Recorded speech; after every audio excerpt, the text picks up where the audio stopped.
Bora sair do perrengue, porque dinheiro na mão é solução. Seja muito bem-vindo, muito bem-vinda a esse podcast que nasceu com um único objetivo: tirar você do perrengue financeiro. E aí, Érico, temos novidades hoje? Hoje nós temos uma entrevista muito bacana com a Lorena Queiroz. Ela vai se apresentar, mas já vou adiantar uma coisa. Foi minha aluna na faculdade e eu tenho certeza que ela vai falar que as melhores aulas que ela teve na faculdade foram as minhas aulas. Eu tenho certeza que ela vai falar isso. Então, só estou adiantando. Então, vamos chamar a nossa convidada e vamos fazer as nossas perguntas, não é isso? Isso aí. Vamos embora conversar com ela. Uma muito bem-vinda, Lorena. Obrigada, Patrícia. Obrigada, Érico. Prazer ter você aqui com a gente. Obrigada, o prazer é todo meu. A gente tem uma honra de ter você aqui com a gente.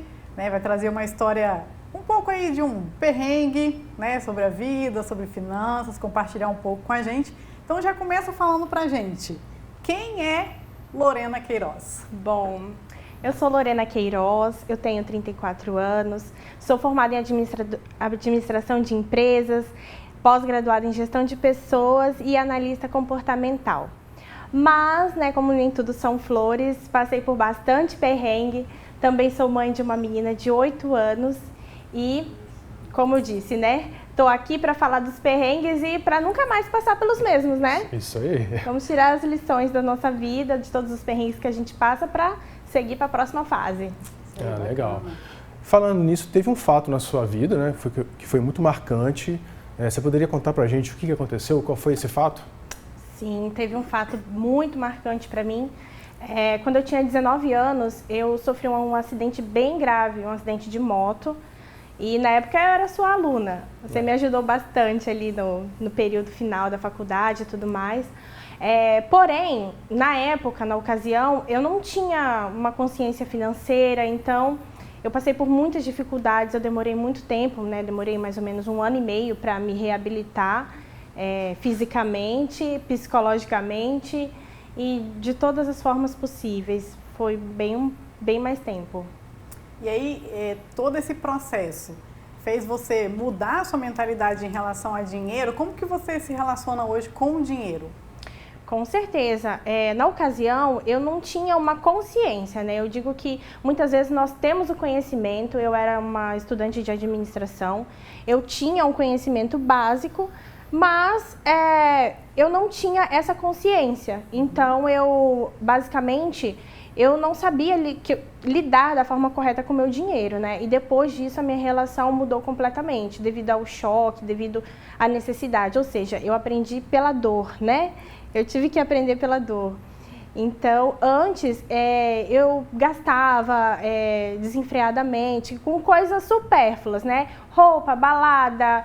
Eu acho que coisas normais até entre a juventude de hoje em dia também, Eu tinha 19 anos, então eu queria viver a vida, ter a minha liberdade, ter a minha independência financeira e depois disso, com certeza, a minha mentalidade mudou bastante. Você falou uma coisa que é muito interessante com relação à falta do conhecimento de educação financeira, mas você fez um curso superior em administração. Sim. E aí, às vezes a gente pensa que o aluno que faz um curso superior, aquela pessoa que faz um curso de administração, um curso de ciências contábeis, economia, já vai sair preparado, inclusive, para cuidar das próprias finanças. Não foi isso bem que aconteceu com você. Conta um pouquinho para a gente como é que é essa questão, aprender a lidar com o dinheiro dos outros, mas não aprender a lidar com o próprio dinheiro. É mais ou menos isso? É mais ou menos isso mesmo. É uma realidade, Porque uma coisa é você ter o conhecimento, você detém o conhecimento, você sabe o que você precisa fazer. Outra coisa é você ter a consciência, desse conhecimento. Então, eu tinha o conhecimento, mas eu não tinha a consciência. Eu não tinha consciência de como utilizar todas aquelas estratégias, todas aquelas práticas na minha realidade pessoal, A gente é treinado, doutrinado a lidar com o dinheiro das empresas pelas quais nós trabalhamos, dos outros, de terceiros, mas nós não temos essa consciência de lidar com todo esse dinheiro, todas essas estratégias, todas essas normas para nós, Então, eu passei a ter essa consciência. Bacana. E quem te ajudou nesse momento, assim? Você teve apoio da família? Como é que foi esse processo, assim, de reestruturar tudo isso, de sair de uma situação, né, do acidente, de reformular a questão da consciência, né? Você teve apoio? Quem te apoiou, assim? Quem foi a pessoa que deu essa virada de chave, assim, para você? Meus pais, eles são pessoas que sempre tiveram um cronograma financeiro, uma programação, né? E então, implicitamente, eu tinha esse rumo, esse norte, né? Esse exemplo em casa. Esse exemplo. E aí, no momento que eu me vi mais necessitada, eu precisei contar com quem? Quem que eu pude contar, né? Com eles, com os meus pais, que arcaram as despesas, essas continhas. Cartão de crédito, crediários, essas continhas pequenas, mas que no montante acabou pesando para eles, né? Então foram eles que me ajudaram em todos os sentidos, não só no financeiro, né? Mas no financeiro foram eles o meu suporte mesmo. Então, quem estava mais próximo de você é que pôde dar a você a estrutura para você poder se reerguer nesse momento, né, e conseguir alavancar isso. Nesse momento onde a sua família te apoiou, né, te deu essa estrutura, como é que você via então a sua situação com relação ao dinheiro, né? Você pensou sobre isso? Você teve esse momento de você parar e analisar? Porque, quer queira, quer não, você deu aos seus pais, né, a tarefa de pagar as suas contas. Com certeza. Né? Como é que você se sentiu em relação a isso? O que você teve tempo de analisar isso nesse momento? Eu me senti muito frustrada e a sensação era que eu era uma filha péssima, né? Porque os meus pais, eles tinham a vida deles, eles tinham planos, eles tinham projetos, eles tinham coisas que eles gostariam de fazer, que eles tiveram que adiar ou interromper de alguma forma para poder me ajudar, né? E isso me causou uma sensação até mesmo de vergonha, né? Eu me senti muito mal com tudo isso e a todo momento eu pensava, eu não vou mais passar por essa situação, eu não vou mais deixar os meus pais passarem por essa situação, né? Porque para mim aquilo era uma coisa importante, né? Eu acho que os valores que nós trazemos dos nossos pais, eles pesam em nós de alguma forma, em algum momento. E nesse momento eu falava, poxa vida, os meus pais, eu era filha de uma doméstica e de um pedreiro que conseguiram prosperar na vida. Então eu falava, eles me ensinaram, né? Por que eu não estou fazendo? Por que eu estou seguindo por esse caminho? Então, foi um momento de muita reflexão nesse sentido. Quanto tempo durou esse momento? Durou mais ou menos 1 ano e meio no total. Entre o acidente, a reabilitação, o tratamento, 1 ano e meio. Os meus pais arcando com todas as minhas despesas. E aí, depois que tudo isso começou a normalizar, e aí você começou a ter mais consciência, né? Eu acho que talvez esse acidente ele veio nesse despertar, né? De você olhar para as finanças de uma outra maneira, de você reavaliar também a questão dos valores familiares, de olhar e falar, caramba, olha só, olha a quantidade de coisa que meus pais me ensinaram, eu não coloquei em prática e vou ter que colocar em prática agora, eles estão cuidando de mim, então, né? Até se aproximar um pouco mais da família também. Mas depois de tudo isso, acho que teve um momento que você foi para São Paulo, né? Conta pra gente um pouco dessa ida para São Paulo, o que gerou, por que você foi? Eu fui para São Paulo, eu fui para ter uma nova vivência, novas experiências, para trabalhar, para estudar mais um pouco, né? E saindo ali daquele universo que eu estava, eu fiquei imersa naquele universo caótico durante um tempo, eu também precisava me reencontrar como pessoa. Então, eu tive a oportunidade de ir para São Paulo e fui, né? E lá eu trabalhei, eu estudei, eu passeei, eu conheci o meu esposo, né? Nos casamos, formamos a nossa família. Mas nada disso seria possível se eu não tivesse tido essa consciência, né? Essa nova consciência do dinheiro, do trato com as finanças, propriamente dita, né? Porque você morar sozinho numa cidade grande, num outro estado, né? Não é fácil. Então, tem que ter, sim, bastante disciplina, né? E quanto tempo você ficou em São Paulo? 12 anos. 12 anos em São Paulo. Isso, eu fiquei 12 anos e agora eu voltei pro nosso estado e estou muito feliz por ter voltado. Bacana, bacana. Se você tivesse tido acesso à educação financeira antes disso tudo, né, antes do acidente, enfim, lá atrás, Em algum momento da sua vida, se você tivesse tido acesso à educação financeira, você acredita que a sua vida teria sido diferente? As suas ações teriam sido diferentes? Você acredita que mudaria algo para você? Com certeza. Eu acredito, inclusive, eu acho que a educação financeira, ela é primordial para uma economia mais estabilizada a longo prazo, né? Porque antes de sermos funcionários, antes de sermos empresas, nós somos pessoas. E como eu sou uma pessoa de pessoas, eu sempre valorizo o crescimento do eu, né? A valorização do eu. Então, eu acho que nós temos sim que ter uma educação financeira. Se eu tivesse tido uma educação financeira, talvez eu não tivesse passado por esses momentos tão críticos, né? Não teria trazido até essas mudanças de plano tão repentinas também para dentro da casa dos meus pais. Então, eu acredito que sim, é muito importante a educação financeira e faz toda a diferença. E qual foi assim a maior lição que você tirou disso? Que você parar para pensar hoje, mais madura, né, casada, sua família formada. Qual é a maior lição que você tirou disso, assim?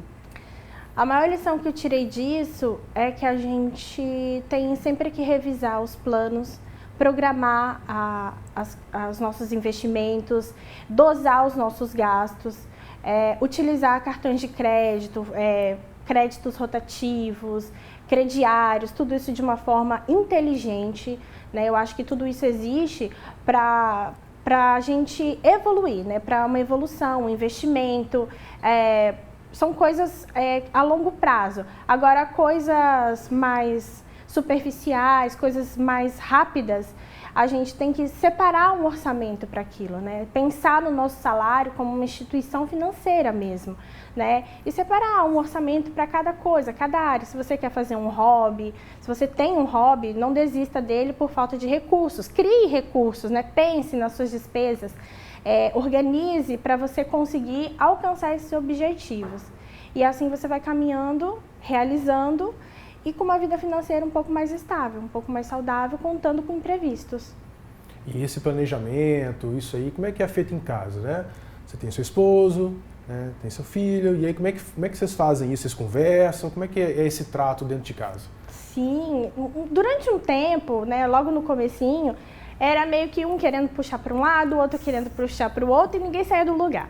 Aí, nós lemos um livro juntos chamado Casais Inteligentes Enriquecem Juntos.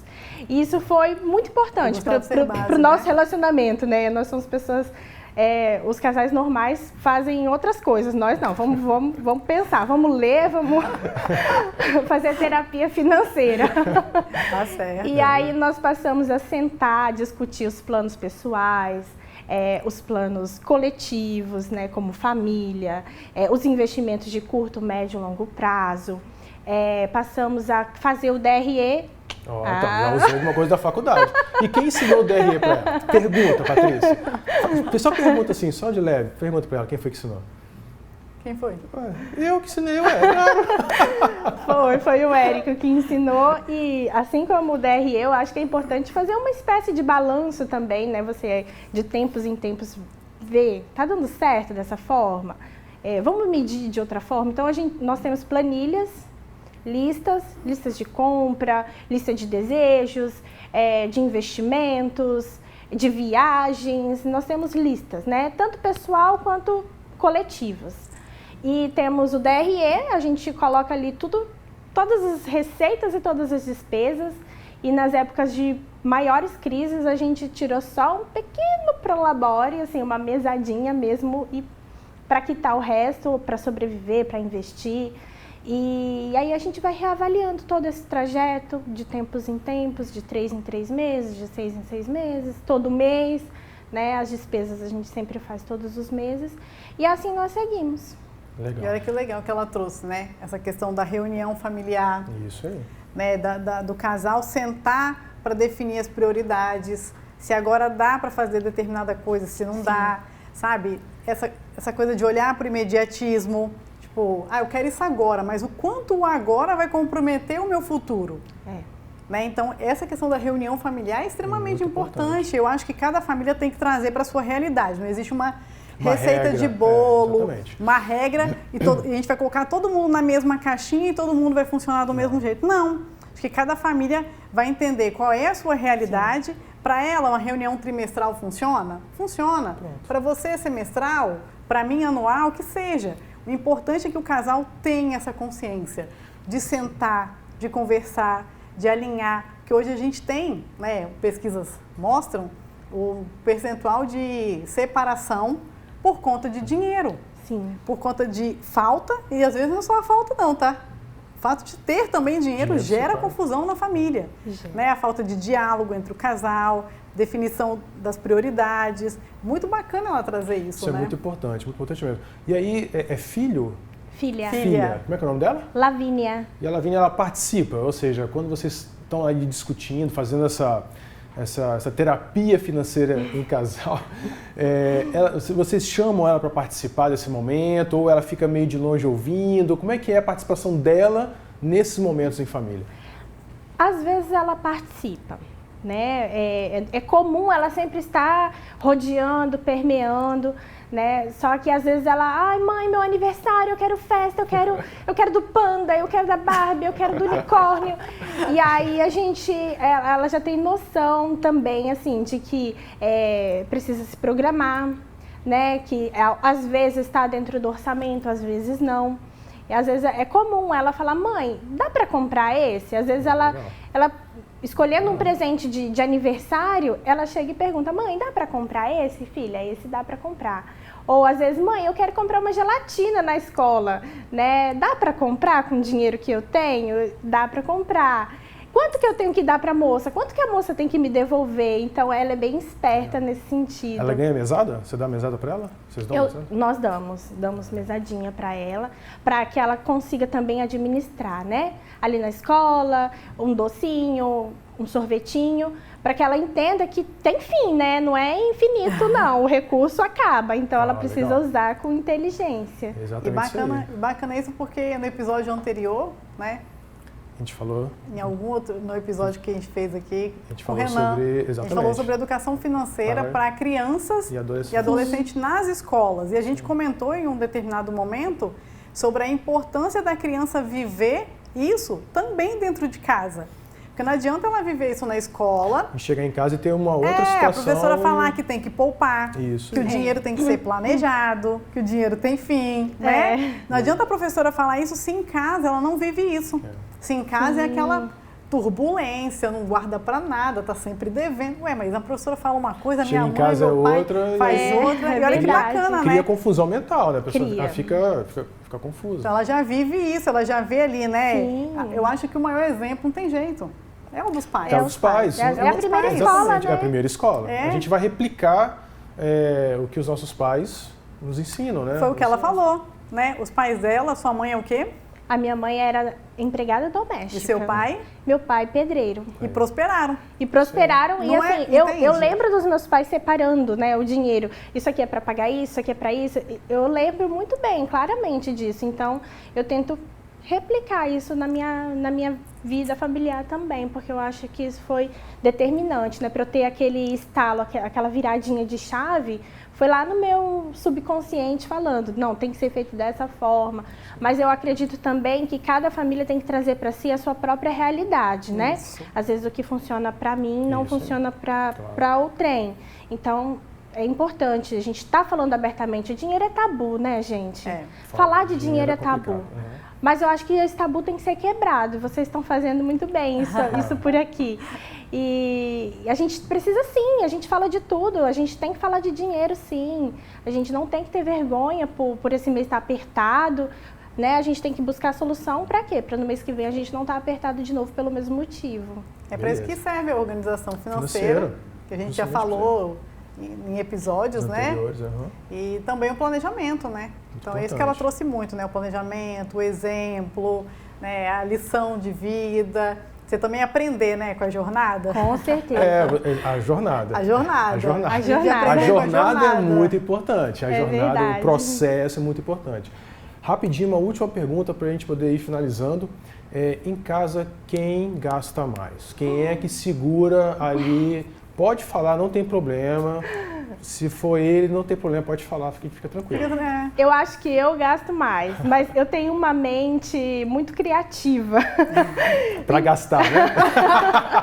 Para gastar, você tem muita criatividade. Então, às vezes ele tem que me puxar de volta e falar, não, calma aí, vamos pensar um pouco mais, né? Mas eu sempre penso assim, no coletivo também, né? Eu não gasto por gastar, mas quem gasta mais sou eu. Ah, legal. Bonitinho ela falar, né? Tá consciente. Exatamente. Isso é consciência, entendeu? Exatamente. Porque assim, outra situação, é que talvez fugindo, pode ser. Né? Mas eu sou uma investidora. Eu não gasto, eu invisto muito bem. Viu? Isso aí. Legal. E tem coisa que não é gasto. Nem tudo é gasto. Exatamente. Nem tudo é gasto. Tem coisa que é investimento, né? Isso aí. Exatamente. E a gente vai também agora pedir, antes de terminar, a gente sempre deixa uma dica, né? Para os nossos ouvintes aí, para quem está nos assistindo. Então a gente vai passar essa responsabilidade para Lorena hoje. Você que vai indicar. Você que vai dar dica, indicações, fique à vontade. Bom, uma dica que eu dou é não parem de estudar, estudem sempre. Busquem sempre novas fontes de aprendizado, principalmente em questões financeiras, questões pessoais, desenvolvimento pessoal, né? Programem-se, ouçam também, né? Se você tem uma vida familiar, se você tem um companheiro, uma companheira, ouça também as vontades, as necessidades, para que aquilo caiba no orçamento. E, assim, no meu desenvolvimento pessoal, eu tive algumas literaturas, né? Nesse caminho. Uma que me chamou muita atenção foi Casais Inteligentes Enriquecem Juntos, de Gustavo Cerbasi. E Mulheres que Correm com os Lobos, que aí eu utilizo mais no meu crescimento, no meu desenvolvimento profissional mesmo. E tem um outro que é a Guerra da Arte. A Guerra da Arte. Isso, que é uma literatura que eu também deixo aí para vocês, tá bom? Muito legal. Bacana, Poxa, muito estou muito feliz de ter você aqui. Obrigada. Muito grato por ter você contando a sua história, que é uma história lindíssima. É isso. E aí o pessoal quiser mandar perguntas, participações, aonde, Érico? Se você quiser mandar perguntas, sugestões de pauta, manda para o nosso direct no Instagram, que é o @perrengue.financas. Vai lá, se inscreve no nosso Instagram, manda pergunta, manda sugestão, que a gente está sempre lendo, respondendo, e quem sabe a sua pergunta pode ser respondida aqui com a gente, ou até mesmo vir uma pauta de um programa para a gente apresentar aqui para vocês, ok? Isso aí. Lorena, a gente agradece muito sua presença, obrigada. Sua disponibilidade de ter vindo até aqui. Muito grata por abrir, né, sua história, trazer seus aprendizados de vida. E é isso, muito grata, viu? Muito obrigada, eu que agradeço, viu? Valeu, até a próxima. Até. Tchau, pessoal. Tchau, tchau. Até a próxima. Tchau.